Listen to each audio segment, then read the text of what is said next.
City India news Telugu, ఇది చీకటి వెలుగు. Welcome to city India news.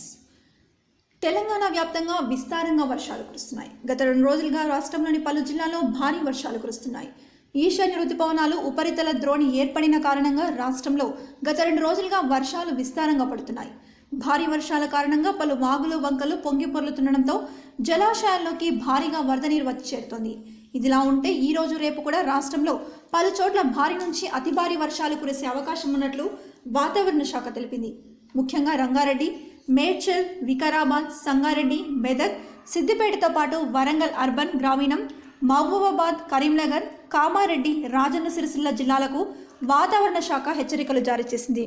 హైదరాబాద్లో కొన్ని చోట్ల మోస్తరు వర్షాలు కురిసే అవకాశం ఉందని తెలిపింది. హైదరాబాద్లో ఎడతెరిపి లేకుండా వర్షాలు కురుస్తున్న నేపథ్యంలో డిఆర్ఎఫ్ బృందాలు, ఇతర అధికారులు ఎప్పటికప్పుడు పరిస్థితులను పర్యవేక్షిస్తున్నారని మంత్రి కేటీఆర్ ట్వీట్ చేశారు.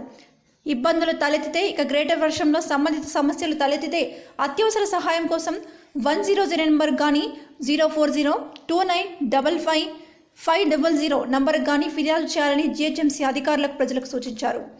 వర్షం నీటిని తొలగించేందుకు గ్రేటర్ హైదరాబాద్ మున్సిపల్ కార్పొరేషన్ విపత్తు నిర్వహణ బృందాలు, మాన్సూన్ బృందాలు క్షేత్రస్థాయిలో పనిచేస్తున్నాయి. పలు చోట్ల వాన నీటిని మోటార్ల ద్వారా పంపింగ్ చేసి క్లియర్ చేస్తున్నారు. సిటీ ఇండియా న్యూస్ తెలుగు, ఇది చీకటి వెలుగు.